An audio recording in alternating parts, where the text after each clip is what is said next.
네, 자, 2026학년도 수능 문제풀이 시작하겠습니다.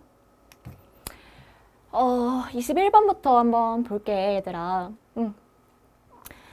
밑줄 친 문장이 의미하는 바로 적절한 것은 의미추론 문제다, 그치? 의미추론 문제는 뭐야, 얘들아? 이 밑줄 친 문장 굉장히 추상적으로 적어놔, 그치? 그런 다음에 지문에서 그거를 구체적으로 설명을 해줘. 그래서 너가 이 추상적인 표현을 구체적으로 이해를 해서 보기를 정답을 찍을 수 있니? 이거를 물어보는 문제 유형이다. 그치? 그래서 이 문제 유형을 조금 더 잘 하기 위해서는 이걸 한번 생각해 보자. paraphrasing. 이게 뭐예요?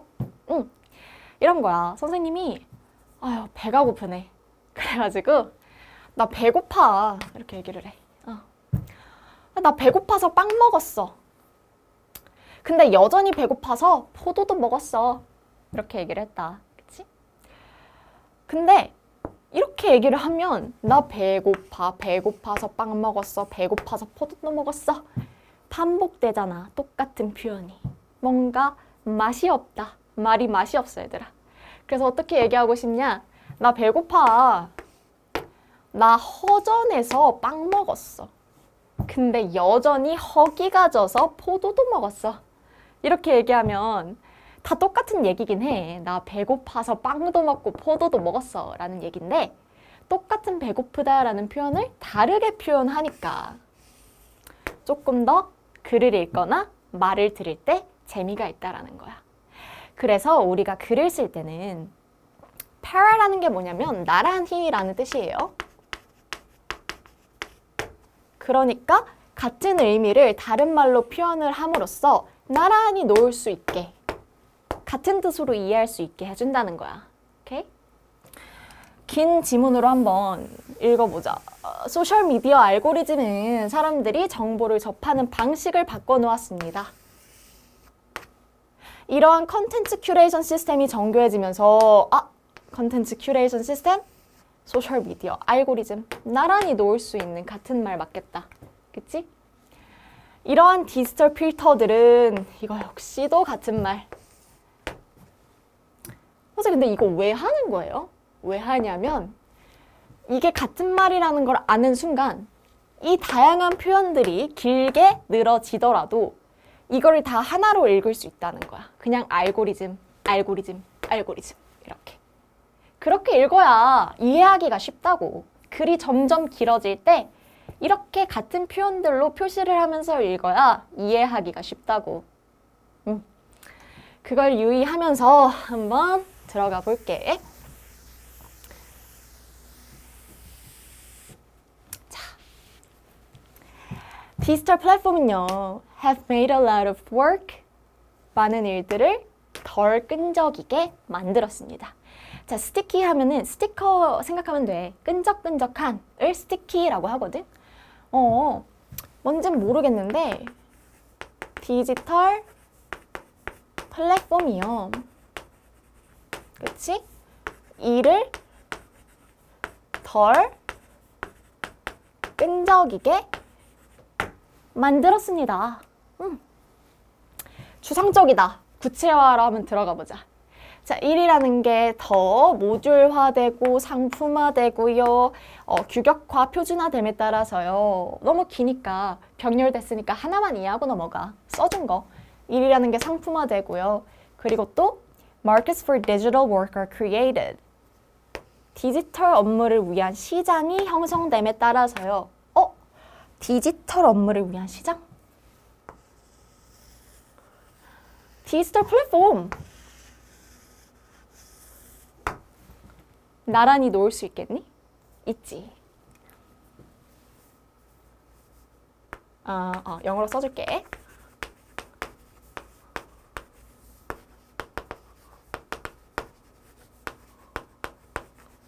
이런 것들이 형성이 됨에 따라서요. as니까 됨에 따라서요. 어떻게 됐대? 삐리리리리리 됐습니다. 라고 나오는데 결국 이거 역시도 같은 말이겠다. 맞아? 뭐래? 연결. 뭐와 뭐 사이의 연결? 일과 공간의 연결이 끊어졌습니다. 라고 하고 있어. 일과요. 공간의 타이. 우리 넥타이 할 때 타이 생각하면 돼. 연결이 끊어졌대. 그러면 얘랑 연관지어서 이해를 하기 시작하는 거야. 아, 일과 공간의 연결이 끊어졌다. 이 일을 더 이상 이 공간에서 하지 않아도 돼. 그러니까 덜 끈적해졌다. 그렇게 이해해주라고. 그런 다음에 while절이 나와요. while 하고서 굉장히 길게 나오는데, 자, while절 나오면 와 이거 맞는데 사실은 하고 주절이 더 중요한 얘기라고 했지. 주절로 한번 넘어가 볼까? 클라우드 워크라는 건요, 변화시킵니다. 볼륨과 과립상을. 과립상 뭔 소리인지 모르겠어? 그러면 볼륨만 읽어. 왜냐면 and로 묶였기 때문에 둘 중 하나만 이해하면 돼. 규모를 바꿔놨대. 뭐의 규모? 지리학적으로 덜 근접한 일들이 발생할 수 있는 규모를 바꿔놨어요. 지리학적으로 덜 근접한 일이 발생할 수 있다. 일이랑 장소랑 연결이 끊어졌다라는 게 곧 무슨 내용이야? 지리학적으로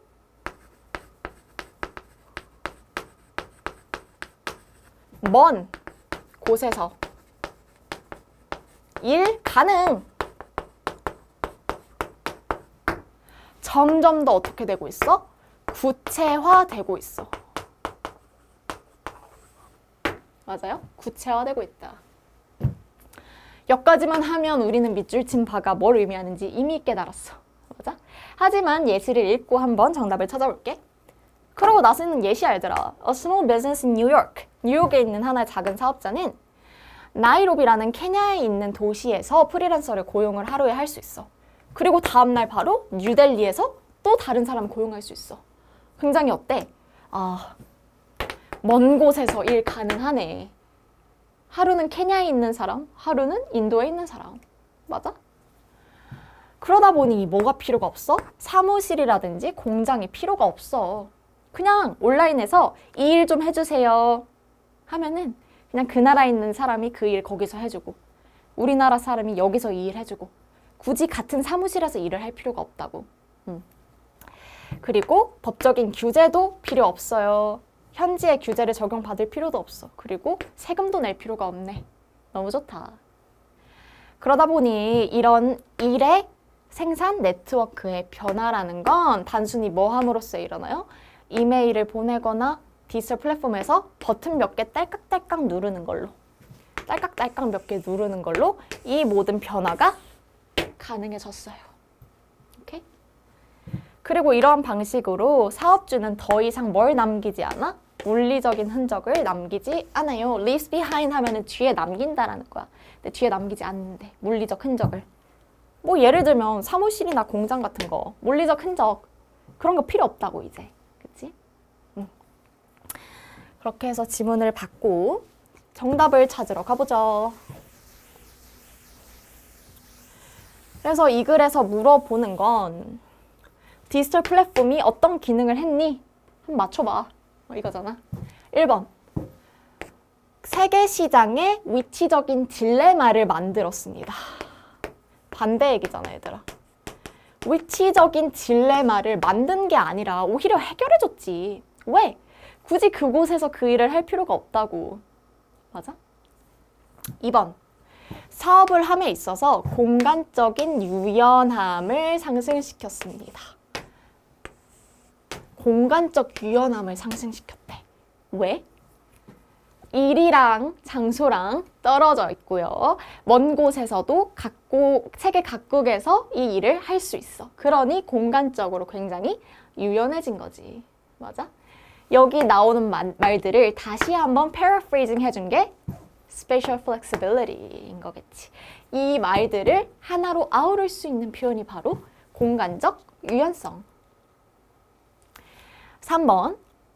지역 사업의 지리학적인 확장을 약화시켰습니다. 반대 얘기지, 얘들아. 지리학적으로 확장이 더 가능해졌잖아. 내가 한국에서 사업을 해도, 내가 뉴욕에서 사업을 해도 케냐에 있는 사람, 인도에 있는 사람 누구든 쓸 수가 있다고. 있지? 지략적으로 굉장히 확장된 거야. 4번. 지역적인 아웃소싱에 엄격한 법적인 과정을 완화했어요. 법적인 과정을 완화했다? 이건 언급되지 않았어, 얘들아. 특히나 아웃소싱의 법적인 과정을 완화했다? 언급되지 않았네요. 5번. 덜 복잡하게 해줬대. 채용 절차에 있어서. 자, 이거 선생님 나왔던 것 같은데? 아니, 나이로비에서 채용하고 뉴델리에서 채용하고 그러면 덜 복잡해진 거 맞잖아요. 맞는데 얘들아, 그거 뭐였어? 예시였어. 즉 굉장히 지엽적인 내용이었다고. 이 핵심적인 얘기를 하기 위해서 사람도 그냥 하루하루에 멀리 있는 사람들 뽑을 수 있고요. 이 얘기를 한 거는 각곳에서, 각국에서 일을 할 수 있다라는 위치적인 유연성을 설명하기 위한 예시였던 거지. 고용 절차가 편리해졌어요가 핵심이 아니라고. 오케이? 그래서 5번은 틀린 얘기. 정답은 2번이었고요. 자, 와일절 한번 다시 해석해야지. 그치? 와일절 아까 해석 안 하고 넘어갔잖아. 한번 다시 가볼게. 와일의 중요성. 자, 이거 다 지울게. 빠밤. 자, 와일은 얘들아 너무 중요해. 너무 중요해서 한번 짚고 넘어갈게. 자, 와일. 문장이 두 개가 있어요. 두 개를 연결하고 싶어요. 접속하고 싶을 때 쓰는 게 while 접속사다. while 땡땡 땡땡 이렇게 얘기하면 되고요. while이 꼭 앞에 있을 필요 없어.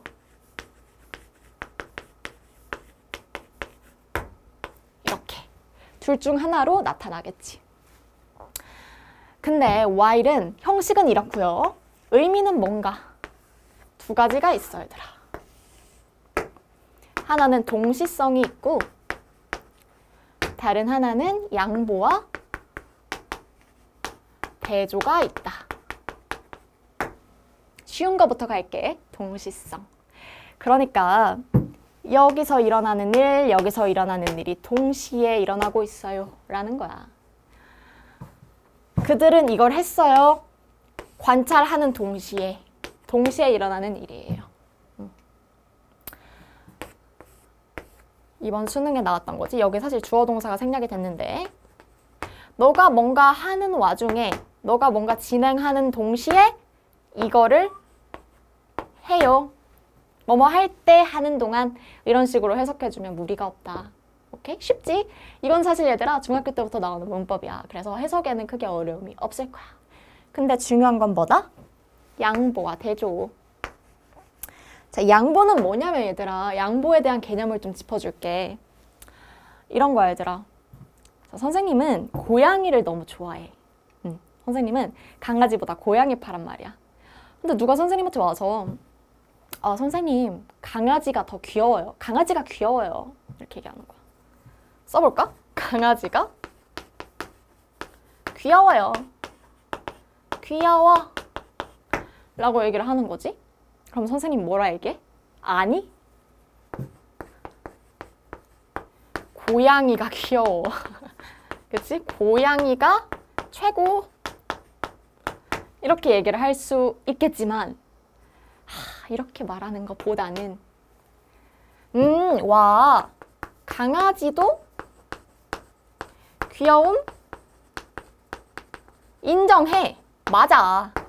근데 고양이가 더 귀여워 라고 얘기할 수 있겠니? 그치? 이런 게 양보야. 에? 와 강아지 귀여운 거 맞아. 내가 양보할게. 한 발짝 물러날게. 맞긴 한데 내가 진짜 하고 싶은 말은 고양이가 최고라는 거야. 맞아?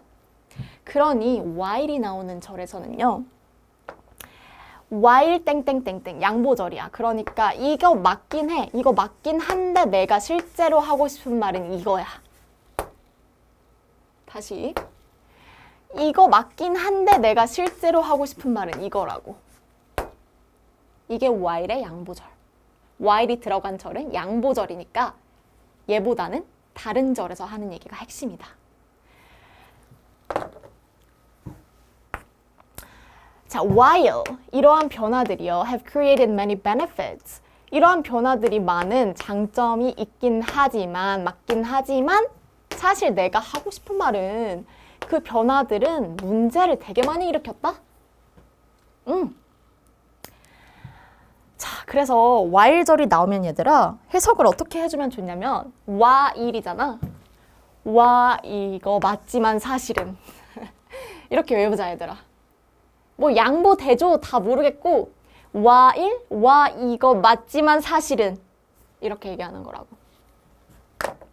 그래서 여기서도 while 나왔네. 와 이 변화들이 장점 있는 거 맞지만 사실은 문제가 더 많아. 깔끔하지? 여기서도 와 이거 맞지만 뭐가 맞아? 문학 작품에 나오는 캐릭터들은 후속 작품에 거의 등장을 하지 않는데 그거 맞는데 만화 작품에 나오는 캐릭터들은 후속작에도 등장을 해요. 라고 해서 이게 하고 싶었던 얘기라고. 대조거든? 그러니까 반면에란 뜻이 있어. 뭐 이런 거 이런 반면에 이건 이렇습니다. 라고 해석을 해도 되는데 대조인지 양보인지 구분하기가 어려워 얘들아. 그러니까 우리가 독해를 할 때는 그냥 와 이거 맞는데 사실은 하고 while절이 아닌 남은 절. 남은 절에서 대체 어떤 얘기를 하고 있는지를 봐주면 된다고. 오케이? 그러면 while절 보자. 무슨 얘기를 했을까 대체? 대체 무슨 얘기를 했을까? 한번 볼게. 자, 무슨 얘기를 하나? while절을 굉장히 길게도 줬다 얘들아, 그치? So while the business process of outsourcing that emerged in the 1990s 1990년대에 등장한 아웃소싱이라는 비즈니스 절차는요. 아웃소싱 이라는 절차는 allowed large companies to take advantage. 큰 회사들이 이점을 취하게 했대. 글로벌 예비군의 이점을 취하게 했는데요. By moving their call centers to cheap and distant labor markets. 그들의 콜센터를 멀고 값싼 곳에 옮김으로써 글로벌 예비군을 가능하게 해줬다. 이게 무슨 얘기야 대체? 길기도 길고 어렵기도 어렵다 얘들아. 이게 무슨 얘기냐면 아웃소싱이 뭔지부터 설명을 해줄게. 자, 선생님이 의류 쇼핑몰을 크게 하는 거야. 크게 해. 그래서 막 세계적으로 하다 보니까 이제 문의 전화가 자꾸 오는 거지. 영어로 와. 선생님 영어를 하니까 대답할 수 있어. 근데 하루에 막 100통씩 와버리는 거야. 그러면 이제 고민을 하는 거지. 콜센터를 세워야겠다. 콜센터를 세워야겠어. 근데 이거 한국에 세우자니 영어 잘하는 사람 뽑아가지고 앉혀놔야 되는데 돈이 너무 많이 드는 거야. 그러니까 필리핀에 세울까? 영어를 할 수 있는 사람들이 있고 인건비가 한국보다는 조금 저렴할 수 있는 필리핀에 내 콜센터 세워야겠다. 사무실 차려야겠다. 이런 걸 아웃소싱이라고 해. 즉 자원이라는 것을 밖에서 얻는다라는 거야. 내가 한국에서 내가 직접 내 사무실에 사람들을 고용하는 게 아니라 바깥에서 자원을 찾는다고. 오케이? 그런 거야. 그래서 여기서 하는 말은 1990년대부터 이런 아웃소싱이라는 게 발생을 하면서 글로벌 예비군이 가능하게 해줬대. 이게 무슨 얘기야? 필리핀에 세워도 되고 뭐 어디든 세계 각국 어디든 간에 아웃소싱을 할 수가 있잖아. 그러니까 세계적으로 어디든 내 일을 위한 든든한 예비군이 있다라는 얘기야. 이게 맞는데 while이잖아. 아웃소싱이라는 건 그걸 가능하게 해줬는데 while 그렇지만 와 이거 맞는데 사실 클라우드 워크 즉 디지털 플랫폼은 이 글의 핵심이었지. 디지털 플랫폼은 애초에 콜센터 자체가 필요가 없어.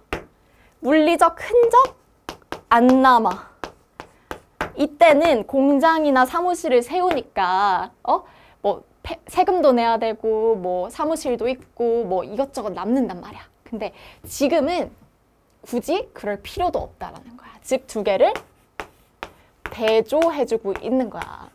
그래서 while의 대조, 반면에 라는 뜻인데 뭐 반면에 대조, 양보 구분하기 힘드니까 그냥 뭐로 해석했으면 됐다? 그냥 이런 거 맞지만 하고 뒤에가 더 중요하다라는 것만 알았으면 됐다. 그래서 아까 선생님 처음 지문 읽을 때는 아예 넘어갔지. 이런 것도 좋은 방법이에요. 물론 다 읽으면 베스트지. 근데 내가 시간도 없고 뭐 알미 갑자기 군대 얘기가 왜 나오는지도 모르겠고 그러면 그냥 넘기라고. 강아지가 귀여워 이게 중요한 게 아니라 내가 진짜 하고 싶은 말은 이거라고. 오케이? 그렇게 한번 짚고 넘어가 주면 좋을 것 같아요. 이렇게 해서 33번 해설 마치도록 하겠습니다.